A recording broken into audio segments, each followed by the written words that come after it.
Everybody, welcome to this episode of Think Business and Sales. Looking forward to talking with Charlie Cooper today. You can find his work at charliecooperphoto.com. Charlie, what I want to talk about today is a couple things. I'm going to read your bio first because I want everybody to know a little bit about you. Because today I want to talk about how you know what your talents are and then how you follow your talents. Charlie's a sophomore at Duke University. He's friends with my daughter, who also goes to Duke. He's studying biology and visual media. He's a passionate photographer and storyteller. He has a specific focus on wildlife and human-related issues. His photography has won awards, and he has produced 2 short films about conservation issues in Ghana, which is great. I've watched it. He also is a co-founder of Rising Stars of Africa Basketball, a youth development program in Ghana, helping create young leaders throughout sport. All right, so let's talk about this. Your website's great. Your Instagram is great. Your photography is outstanding. You you at a young age, from our conversations, seem to really kind of know what your talents are. And so I want to kind of talk a little bit about that. You know, people know what their talents are, but then maybe don't necessarily follow their talents. They follow other things. And so talk a little bit about, you and how you knew what you were talented at. Sure. I mean, I would say like with photography, I first got a camera when I was 13 and I just fell in love with it. And I could always tell, like, even when I was in class, I was always just like yearning to be out taking photos. And it was always a great hobby. Like, it never interfered with anything school related.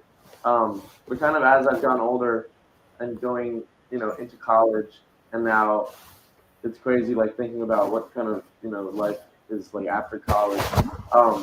Now it's kind of like, how do I want to use my talent, going forward? And sometimes it can be difficult to think about because, I grew up, my 2 older brothers, they're both, they just graduated and are, going into investment banking and sales and trading. But, I just feel like there's, something within me where I really feel passionate about at least giving it a chance at pursuing my talent. I feel like it would be somewhat of a disservice to not be surprised, in my perspective, for myself. I'm a big believer that if you know what your talent is, you follow your talent, you do things that come naturally to you, your passion, your career then ultimately finds you. There's my favorite podcast, Charlie, is called Founders by David Senra. And he also has another podcast called David Senra. And one of the things he talks about all the time is this guy just loved to read autobiographies. That is what he was talented at. Reading the books, dissecting the books down to simple, and then talking to people about it. So he starts his podcast. Everyone tells him, you can't make a living doing this. Meanwhile, he's now personally talked to some of the most prolific founders in the world who are living and studies the founders that are no longer with us. And he's made a huge career out of it. So there's the traditional path, like you talked about, like where I think people would look at it and say the traditional path of what your brothers did, and then your path. And so how do you stay on your path without the noise of the quote unquote traditional path getting in your way? It's definitely difficult. And right now is like a point where I'm trying to, like right now, especially at a school like Duke, everyone is kind of like, a lot of my friends are trying to recruit for these positions, and I'm also trying to do my own networking, within the photography field, within the documentary field. I've even talked to you, John, for setting me up with a few of your friends that are in this field, and so it's difficult to kind of block out the noise, because obviously I can get a little anxious sometimes, because it's definitely like there's no like clear path through like obvious internship programs for certain summers and stuff like that. So it's definitely hard to block out the noise, I'd say. But I think the only way forward is I just gotta keep pushing at it, and emailing and connecting with as many people as I can, and I'm sure I'll find the right person just by being myself and trying to show my passion. Yeah. One of the things I talk about when I'm coaching people is this whole concept of what do I have to do now? What do I have to do next? Right. Just keeping those two simple things in mind. When I was in college, unless you were going to be a doctor or a lawyer, nobody had any clue what they were going to do when they graduated college. I mean, I don't know one person, one friend of mine that knew exactly what they were going to do when they graduated college. And there was really no stress around it. We all just knew we would end up kind of landing where we were supposed to be. And so when you think about kind of, your, the people that you're surrounded with and on a traditional path, and then you're spending a ton of time in Ghana, right? Two different, completely, paths of life. What are you learning from the people that you're meeting in Ghana that you can bring into, this path? Yeah, it's I'm happy you brought that up because the work I'm doing in Ghana is yeah like very separate from like the creative photography side. Um, just so I can give a little context. I took a gap year and visited Ghana as a volunteer coaching basketball for 2 months, and the program was very informal. And I that since that those 2 months, I worked with a partner in Ghana to actually build a basketball program for youth in the same area I was in, and it has since launched about like 7 months ago, and it's going super strong. We have character development sessions and all that, and like 3 clinics each week. Um, it's been great, and I think I've learned a lot about even though it's not like a for-profit business or anything like that. Just like working with people from a different culture is super important. Like we have weekly meetings, um, and just understanding that, and especially in Ghana where people really value like seniority over anything else. So like if they're older than you, they're sometimes they're not going to give you the time of day, and so just like understanding how to deal with that and yeah, working with people and balancing, asking them things, telling them what to do. It's been a great experience, and like trying to understand their culture has been great. And yeah, like part of me also would love to work in that international Yeah. basketball space because it really has taught me a lot just about life and about how What to has work it with people. taught you? What is it? What is it intrinsically taught you? If you could point to one thing that it's intrinsically taught you, and what do you think it does for them? Right? It's been 7 months of the program.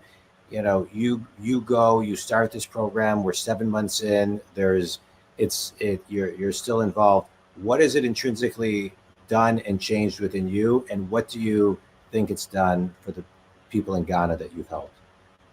I think what it's taught me specifically is like one idea or like one person, as long as they really have the passion for it, can can do so much.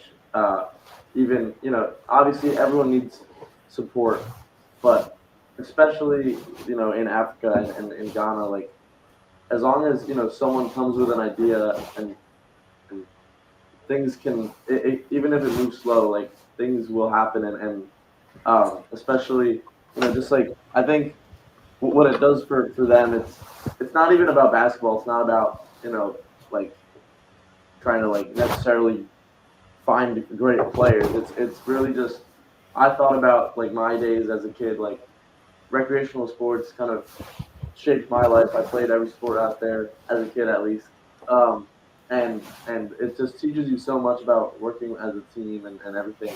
And these kids didn't have that chance to really learn in that sporting environment. And I think I've seen like amazing progress with the kids because I've been able to go back twice now.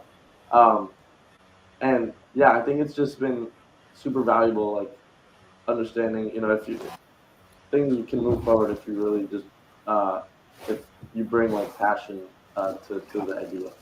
It's great. Let's talk about your photography. You're 13 years old.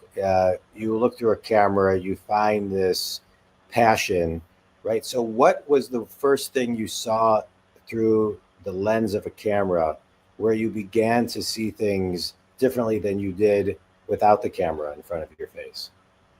Yeah, I think trying to think back to an exact moment. I think I would say I took a trip to Charleston, South Carolina, with my grandma. That was like 1 year after I got the camera, and it was like a photography workshop.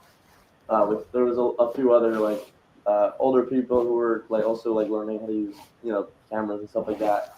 And I thought I learned a lot in that about just like finding like having the eye for the art and like uh and then I feel like that's what I developed more first was like trying to how to like see good images and take them. And then I would say on the gap year as well in Ghana was where I kind of got that second part more down of how to take photos that have kind of more of a meaning, more of a story behind them, and not just oh that's a nice photo of a bird or of a tree. Um, and I think yeah, walking around Ghana with my camera, going to kind of these villages that are experiencing serious issues is like learning how to not just take like beautiful photos, but photos that can really convey a message and tell a story. And I think uh, that's what I'm working on still. That I think is the most important. So, you're an award-winning wildlife photographer. You Duke men's basketball team photographer, visual storyteller, and a student, right? Like we talked about studying biology and visual arts. Um, when you when you think about your, let's start at the top. Your favorite photograph that you've ever taken is what and why? Yeah, I would say favorite photograph. Ooh, there's a couple. I'm gonna choose a different like one that is not very like popular among my not that I have fans, but like my parents at least. Uh, it's a photo of from the Adirondack Mountains, and I could send it to you after. Um, it's I spent a lot of time in high school looking at Google Maps, just because like I love thinking about my next photos, and I was just scrolling through like the street view in the Adirondack Mountains, and I don't know if you've seen those like blue dots. It's not on the street, but it's just like a 360 camera view on Google Maps, and I pressed this onto this random peak in the middle of the mountains, and I saw this view, and it was like just a cloudy day in that image, and I saw I like in one of the 360 angles, I saw this rock face and these trees, and I was thinking, wow, I think this could be like a beautiful shot if I tried to get here in fall. I like researched the coordinates of the hike. It was not a very like popular hike, and then like it was like a whole year later when I did that hike at like 4 a.m. with my high school friend, and the conditions were just incredible. Fall colors. It was like snowing behind us, like in on the like higher mountains, and so I just think that photo, it was just a lot of effort that went into it, even a year before. I'm trying to figure out how to make it happen. Uh, so I would say that one. Yeah, Right. Oh, good. You'll send it to me. I'll include it yeah, in show notes. Um, Duke men's basketball. You were there during Cooper Flag season, and yep. so how many great pictures did you get of him? Yeah, that year last year was amazing. Um, I think the my first game he actually my first game in the first 4 minutes I believe he fell on me, which didn't happen the rest of the year. He was going for a layup, got a little push, and fell right on top of me. But yeah, I got some great photos of him. Um, yeah, it was a really special year because that team was super um, like very much one very talented. Obviously, with like the Yeah. full starting five is now in the NBA.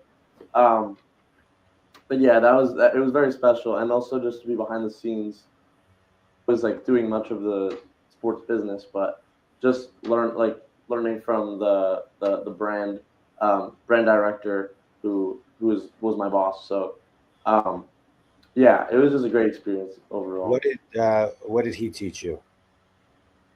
Um, well, just like knowing what how to tell the right stories on social media, because there's also like social media interns, students, and they take a lot of videos, they make a lot of different ideas for the content, and he's very picky and choosy about what his brand, which is the biggest college sports brand in the U.S. So Yeah, um, yeah, just kind of being mindful about what what makes sense in the story you're trying to tell, I yeah, guess. I love it.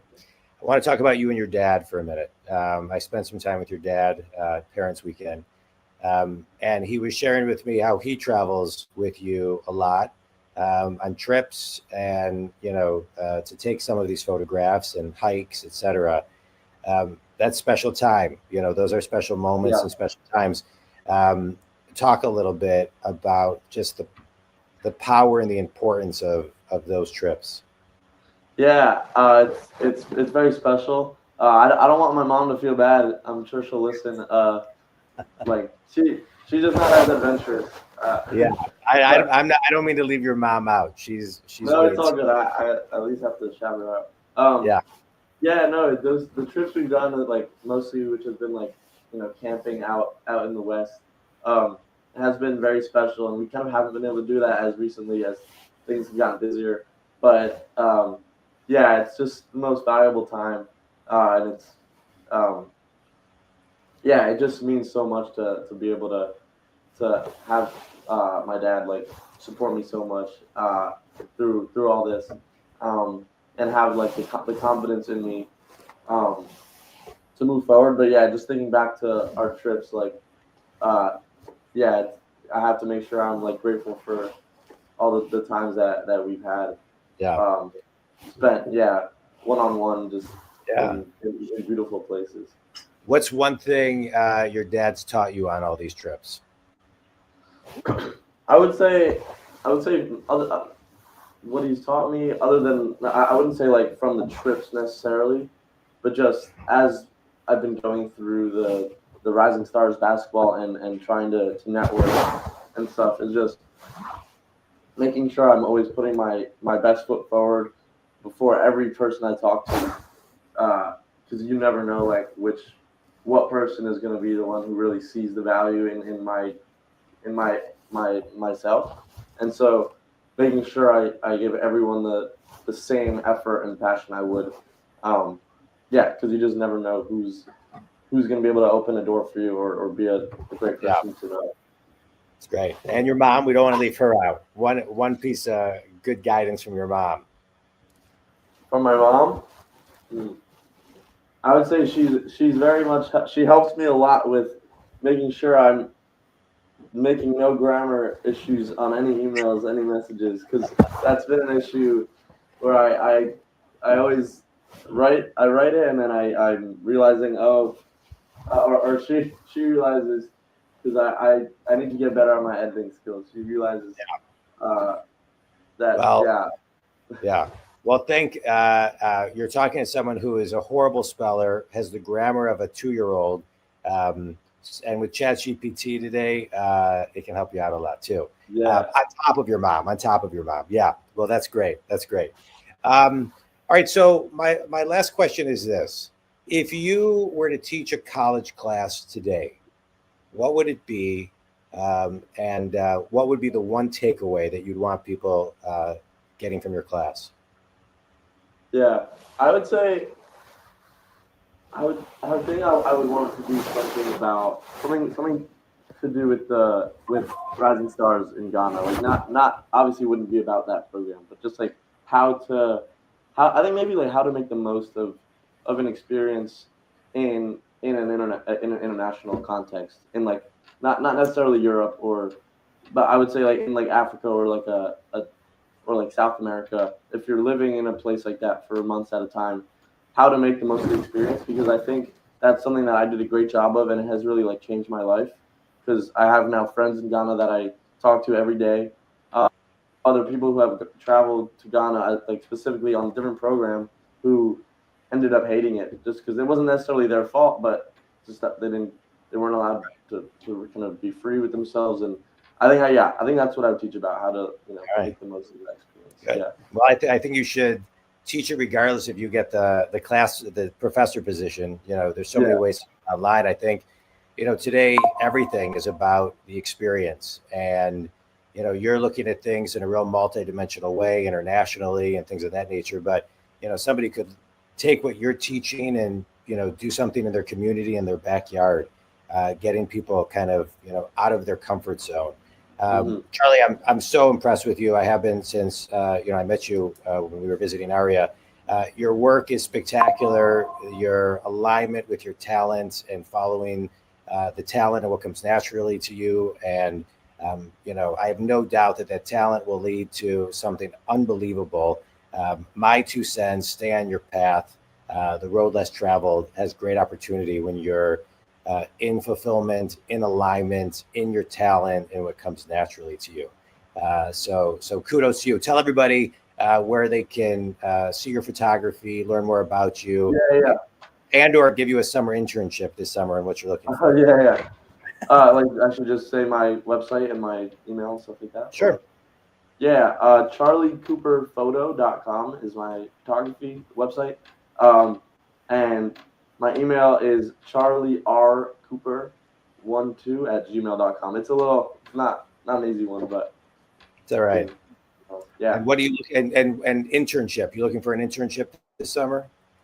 Yeah, I'm looking to do anything within the documentary world, photography, storytelling, anything though, even if it's just carrying bags for someone who's in that field. I'm happy to do it. Yeah. All right, good. Think community. If you know anybody, tag them in this post. Charlie, so impressed. Continue to do great things. There's this old saying. Obviously, a picture is worth 1,000 words, but it really is, because in today's busy, hectic, fast-paced world, a picture can cause somebody to pause, take a moment of reflection, take a moment of stillness, and just do nothing. And in today's world, I think everybody needs a little bit more of that. So I appreciate the lens that you see life through, and the lens that you're taking pictures to help other people, and follow the path that the camera lens takes you. I think it's great. We'll have you on maybe after your internship, and maybe in 6 or 8 months, learn more about it. Think community, check out Charlie's work. Thanks for listening, Charlie. Thanks for talking about the importance of following your path, creating an experience, and getting out of your comfort zone, and helping other people that maybe are less fortunate, and bringing something really important into their life. So thanks so much. Think community. Thanks, Charlie. Thanks. It was great. Thank you so much, John.